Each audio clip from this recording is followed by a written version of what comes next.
Magandang gabi po, Luzon, Visayas at Mindanao.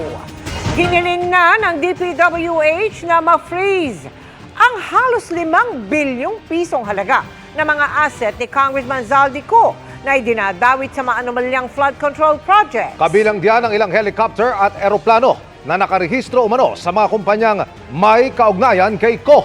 10 regional at district engineer pa ng ahensya ang pinagpapaliwanag naman ukol sa barangya umano nilang pamumuhay. At nakatutok si Maki Pulido.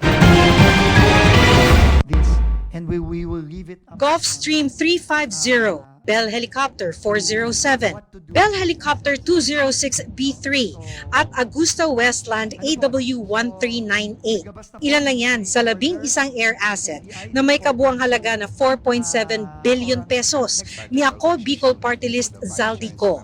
Sa isinumiteng listahan ng Civil Aviation Authority of the Philippines o CAAP sa DPWH, nakarehistro ang mga ito sa Misibis Aviation and Development Corporation, Hightone Construction Development Corporation at QM Builder. Mga kumpanyang pare-parehong may kaugnayan kay Ko ayon sa DPWH. Ang Hightone at ang QM Builders ay kasama sa top 15 na contractors na ayon sa Pangulo ay nakakuha ng 100 billion pesos na proyekto mula sa gobyerno. Hihingi nila sa Anti-Money Laundering Council na i-freeze ang mga pag-aari na ito ni Ko. Ito po ay isasubmit na rin natin sa AMLC, sa ICI at sa DOJ para tulungan natin ang investigasyon.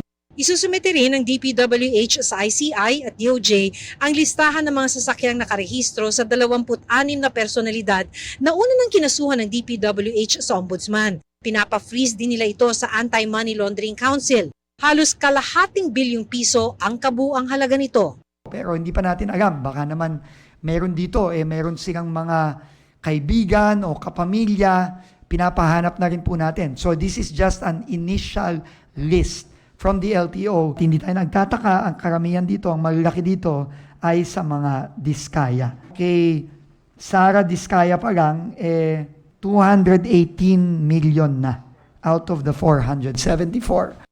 10 regional at district engineers naman ng DPWH ang binigyan ng 5 araw para sagutin ang inisyu sa kanilang show cause order. Kailangan nilang magpaliwanag sa alegasyong marangyang pamumuhay na higit sa kanilang kakayahan, pagpapatupad ng mga substandard na proyekto o di umano'y paninira ng mga dokumento. Humaharap sila sa kasong administratibo pero kung may sapat na ebidensya, isusumite ito ng DPWH sa ICI para sa posibleng kasong kriminal. Simula pa lang ito, at hindi ako magtataka kung linggo-linggo mayroong bagong ganitong listahan. Sabi ni Dizon, noong August 15, nagretiro si dating Undersecretary Roberto Bernardo.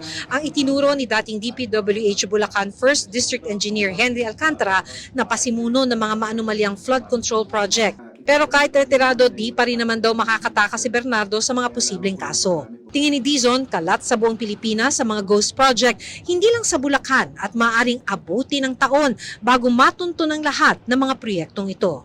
Do you think I can find out how many ghost projects there are for thousands and thousands of projects in the entire country? It's that horrific. This is all over, this is not just Bulacan. Para sa GMA Integrated News, Maki Pulido, nakatutok, 24 oras.